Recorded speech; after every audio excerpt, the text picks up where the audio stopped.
ஆண்டவரும் இரட்சகருமாகிய இயேசு நீரே நாமத்தில் ஒவ்வொருவருக்கும் அன்பின் வாழ்த்துதல்கள். அருள்நாதர் இயேசுவின் அன்பும் அடைக்கலமும் ஆசீர்வாதமும் என்றைக்கும் உங்களோடு இருந்து நடத்துவதாக. வாழ்க்கையிலே பலவிதமான சூழ்நிலைகளிலே பலவிதமான தாக்கங்களிலே கடந்து போகிற அநேகரை குறித்து நாம் அனுதினமும் பார்க்கிறோம். வேதத்திலே இயேசு இருந்த நாட்களிலே அப்படி பலவிதமான சூழ்நிலைகளிலே இருந்தவர்களுக்கு வேதம் சொல்லுகிற அறிவுரை, வழி நடத்துதல் என்ன என்பதை மத்தேயு எழுதின சுவிசேஷம் 14ஆம் அதிகாரத்தை கவனிக்கும்போது ஒரு 3 காரியங்களை உங்களோடு பகிர்ந்து கொள்ள கர்த்தர் கிருபை தருவாராக. முதலாவது, வாழ்க்கையிலே நேரிடுகிற சம்பவங்களை, அந்த சூழ்நிலைகளிலே நாம் யாரை அணுக வேண்டும், எப்படி அணுக வேண்டும் என்று வேதம் நமக்கு திருஷ்டாந்தமாக சில சம்பவங்கள் எழுதப்பட்டிருக்கிறது. முதலாவதாக மத்தேயு எழுதின சுவிசேஷம் 14ஆம் அதிகாரம் 12ஆம் வசனத்தை வாசிக்கிற போது வேதம் இப்படி சொல்லுகிறது: அவனுடைய சீஷர்கள் வந்து உடலை எடுத்து அடக்கம் பண்ணி பின்பு போய் அந்த சங்கதியை இயேசுவுக்கு அறிவித்தார்கள். 3 குறிப்புகளை சொல்ல விரும்புகிறேன். இயேசுவிடம் சொல்லுங்கள், இயேசுவிடம் கொடுங்கள், இயேசுவை நோக்கி பாருங்கள். Tell it to Jesus, bring it to Jesus, look to Jesus. முதல் சம்பவத்திலே யோவான் என்கிற தேவனுடைய மனுஷன் சிறைச்சேதம் பண்ணப்பட்ட போது அவனுடைய சீஷர்கள் இயேசுவிடம் வந்து அறிவிக்கிறார்கள். வாழ்க்கையிலே எத்தனையோ எதிர்மாறான காரியங்கள் நடக்கிறது, எதிர்பார்க்காதவைகள் நடக்கிறது.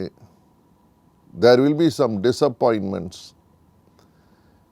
எதிர்பார்க்காத ஒரு காரியம் என்னென்னா, யோவானுடைய சீஷர்கள் யோவானுக்கு பின் செல்லுகிற போது யோவானுடைய தலையை சிறைச்சேதம் பண்ணினார்கள் என்று வேதத்திலே போட்டிருக்கிறது.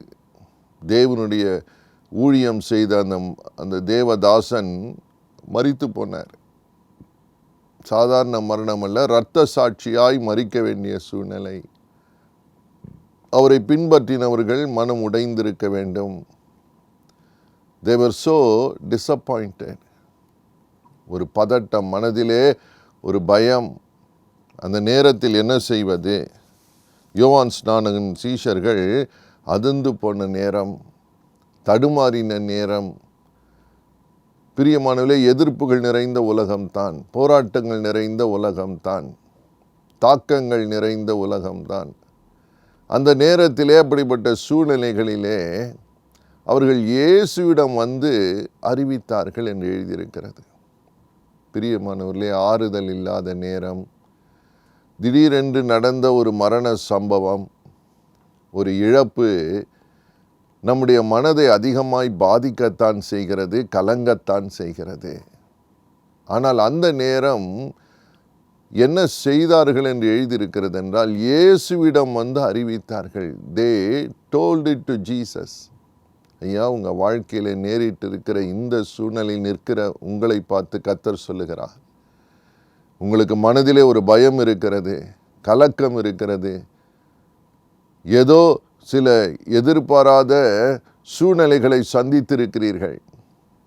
தேவன் தருகிற ஆலோசனை, நீங்கள் இயேசுவிடம் வந்து சொல்லுங்கள். Tell it to Jesus. காரணம் என்ன? சங்கீதங்களின் புத்தகம் 55ஆம் அதிகாரம் 22ஆம் வசனம், 1 பேதுரு 5ஆம் அதிகாரம் 7ஆம் வசனம், இவைகளெல்லாம் வாசிக்கிற போது வேதம் சொல்லுகிறது, உங்களை அவர் விசாரிக்கிறவரானபடியினால் உங்கள் கவலைகளை எல்லாம் அவரிடம் சொல்லுங்கள். Tell it to Jesus. அவர் மேலே உங்கள் பாரத்தை வைத்து விடுங்கள், அவர் உங்களை ஆதரிப்பார். கலக்கமான சூழ்நிலைகள், மனம் ஒடிந்து போயிருக்கிறீர்கள், மனதிலே பல அழுத்தங்களோடு நீங்கள் நடக்கிறீர்கள். கவலைப்படாதிருங்கள். நீங்கள் சொல்ல வேண்டிய முதல் மகிமையான ஒருவர் இருக்கிறார். அவர்தான் இயேசு. இயேசுநாதரிடம் வந்து என்ன காரியமோ அதை அப்படியே அவரிடம் சொல்லுங்கள். அவர் அதை புரிந்து கொள்ளுவார். உங்களுக்கு வேண்டிய தைரியத்தை, ஆறுதலை தருகிறவர், அடைக்கலத்தை தருகிறவர், தைரியத்தை தருகிறவர். அந்த நேரம் உங்களுக்கு வேண்டிய சமாதானத்தை இயேசு தருகிறவர். பிரியமானவர்களே, வாழ்க்கையிலே நாம் செய்தித்தாள்களிலே பார்க்கிறோம், தொலைக்காட்சி செய்திகளிலே பார்க்கிறோம். சிலர் படிப்பிலே தோல்வியுற்றதுமே சின்ன பிள்ளைகள் போய் தற்கொலை செய்து கொள்கிறார்கள், மனமொடிந்து போனார்கள்.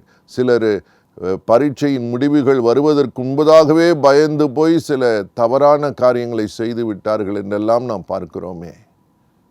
ஏன்? அவர்கள் யாரிடம் சொல்லி அடைக்கலம் தேட வேண்டுமோ அங்கே வராததினால். They were so misguided within themselves. ஐயா, இயேசுவிடம் சொல்லுங்கள். அது எந்த காரியமாக இருக்கட்டும், எந்த சூழ்நிலையாக இருக்கட்டும், உங்கள் மனதில் இருக்கிறதை அப்படியே இயேசுவிடம் சொல்லுங்கள். அவர் அதை புரிந்து கொள்ளுவார். உங்களை அற்புதமாய் வழி நடத்த, ஆறுதல் தந்து, அதற்கு ஒரு வழியை திறந்து உங்களை காப்பாற்ற, உங்களை தாங்கி நடத்த அவராலே முடியும். எத்தனை விதமான பயங்கரமான சம்பவங்களை எல்லாம் நாம் பார்க்கிறோம் உலகத்திலே. கவலைப்படாதிருங்கள். எதிர்பாராத வந்த விபத்துகள், எதிர்பாராத வந்த இழப்புகள், இதன் மத்தியிலே நீங்கள் இயேசுவிடம் சொல்லுங்கள், நிச்சயமாக அவர் ஆதரிப்பார். இரண்டாவது சம்பவம், நீங்கள் அதே 14ஆம் அதிகாரம் மத்தேயு 15 முதல் 21 வசனங்களை நீங்கள் வாசிக்கிற போது வேதம் சொல்லுகிறது, 3 நாளாக இயேசுவின் பிரசங்கத்தை கேட்கும்படி ஜனங்கள் திரளாய் வந்திருந்த போது அவர்களுக்கு பசி உண்டாகிறது. இயேசு அவர்களை பார்க்கிறார். 3 நாளாக இருக்கிறார்களே, அவர்களுக்கு ஏதாவது போஜனம் கொடுக்க வேண்டும் என்று சொல்லி சீஷர்களிடத்தில் சொல்லும்போது சீஷர்கள் சொல்லுகிறார்கள், அவர்களை அனுப்பிவிடலாம். Send them away, Lord. அவர்களை அனுப்பிவிடுங்கள் என்று சீஷர்கள் சொல்லுகிறார்கள். காரணம், அத்தனை திரளான ஜனங்களுக்கு ஆகாரம் கொடுக்க வழி இல்லை, தேவை சந்திக்கப்பட முடியவில்லை. அப்பொழுது இயேசு சொல்லுகிற ஆலோசனையை பாருங்கள். அங்கே ஒரு சிறு பையன் இருக்கிறான். அவனிடத்திலே 5 அப்பமும் 2 மீன்களும் அல்லாமல் வேறு ஒன்றுமில்லை என்று சொல்லுகிற போது 18ஆம் வசனம், அவைகளை என்னிடத்தில் கொண்டு வாருங்கள் என்றார். இரண்டாவது குறிப்பு சொல்ல விரும்புகிறேன். Bring it to Jesus. அவைகளை என்னிடம் கொண்டு வாருங்கள். Bring them to me. என்னிடம் கொண்டு வாருங்கள் என்று இயேசு சொல்லுகிறதை பார்க்கிறோம்.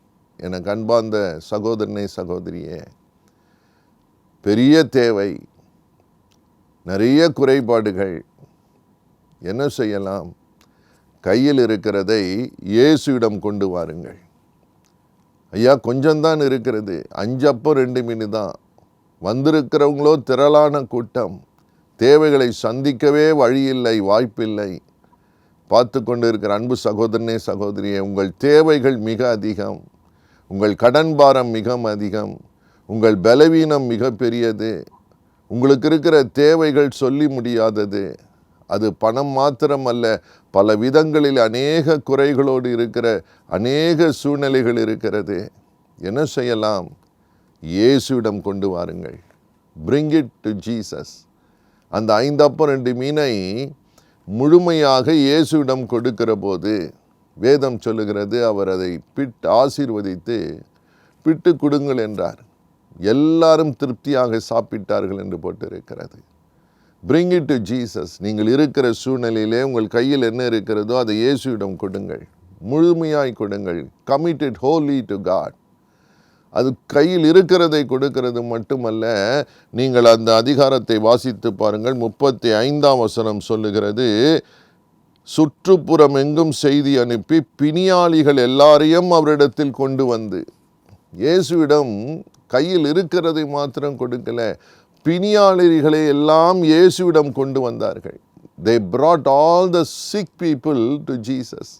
இன்றைக்கு கூட பலவீனத்தோடு இருக்கிற அன்பு சகோதரியே, திடீரென்று வலி வருகிறது, திடீரென்று மயக்கம் வருகிறது, பலவீனம் தாக்குகிறது, நடக்க முடியவில்லை, சோறு வருகிறது, மூச்சு திணறல், இதெல்லாம் கடந்து போகிற உங்களை பார்த்து கர்த்தர் சொல்லுகிறார், இயேசுவிடம் வாருங்கள். Come to Jesus. வியாதியாக இருக்கிறவர்களை இயேசுவிடம் கொண்டு வாருங்கள். உங்களிடம் இருக்கிறதை இயேசுவிடம் கொடுங்கள். இயேசு தொடுகிறவர்.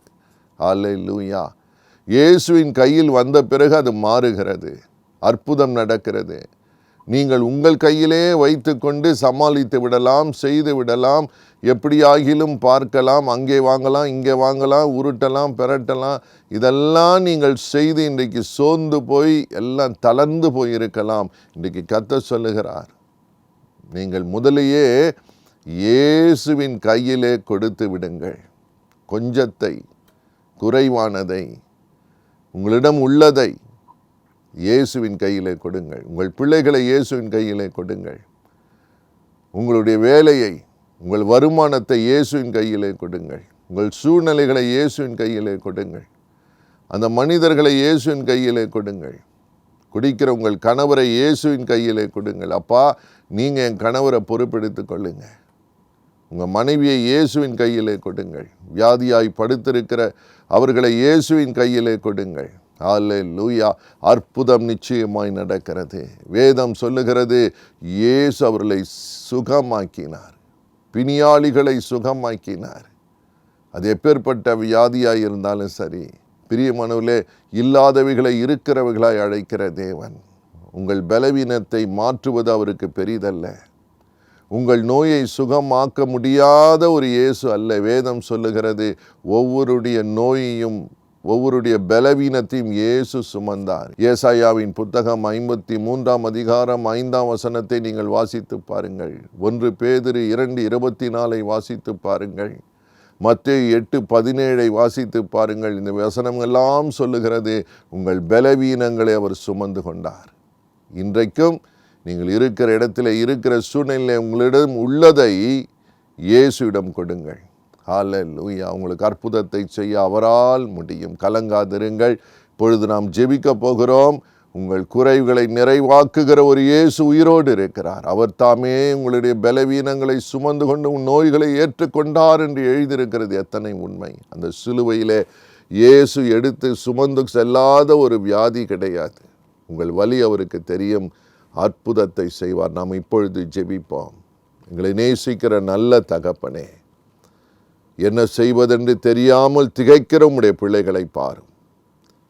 மனது உருகுகிற தேவன், நீர் ஒருவரையும் வெறுமையாய் அனுப்ப மாட்டீரப்பா. இப்பொழுதும் உம்முடைய வார்த்தையை நம்பி உம்மிடத்திலே சொல்லுகிற உம்முடைய பிள்ளைகளை நீர் ஆசீர்வதிக்கிறவர்.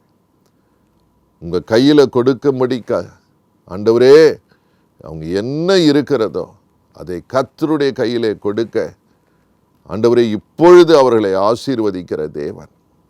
ஆண்டவரே, அந்த கொஞ்சத்தை ஆசீர்வதித்து அவங்க தேவைகளெல்லாம் சந்திக்கிறது மட்டுமல்ல, அவர்களை அநேகருக்கு பிரயோஜனமாக்குகிற தேவன். உமக்கு நன்றி. ஆசீர்வதியும். அற்புதங்கள் நடக்கட்டும். பிணியாளிகளை சுகமாக்கினீர் என்று எழுதியிருக்கிறது. ஒவ்வொருடைய பலவீனமும் மாறும்படி உம்முடைய கரம் தொடரட்டும். அந்த கடன் பிரச்சனை மாறட்டும். சிக்கல்களிலிருந்து விடுதலை ஆக்கும். தகப்பனே, பிள்ளைகளை வைத்திருக்கிறவர்கள், திருமணத்துக்காய் காத்திருக்கிறவர்கள், தகப்பனே, அநேக சிக்கல்களிலே பிள்ளைகள் மாட்டிக்கொள்ளுகிறார்களே, தேவையில்லாத பழக்கங்கள், தேவையில்லாத உறவுகளிலே சிக்கிக்கொள்ளுகிறார்களே, மாயையான காரியத்திலே பிள்ளைகள் சிக்கிக்கொண்டிருக்கிறார்களே, இப்பொழுது மனது உருகும் சுவாமி. ஒவ்வொரு பிள்ளைகளையும் ஆசீர்வதியும். அந்த பிள்ளைகள் கையை இயேசுவின் கையிலே கொடுக்க உதவி செய்யுங்க. ஒவ்வொருடைய பாவத்தையும் கழுவும் சுவாமி. பரிசுத்த வாழ்க்கையை தாரும். அவருடைய விசுவாசம் கொஞ்சமாக இருக்கலாம், அதை ஆசீர்வதித்து பெருக பண்ணுங்க. நன்றி அப்பா. நீர் அற்புதங்களை செய்வதற்காய் நன்றி. இயேசுவின் நாமத்தில் ஆசீர்வாதத்தை எடுக்கிறோம் நல்ல பிதாவே. ஆமேன். ஆமேன். God bless you.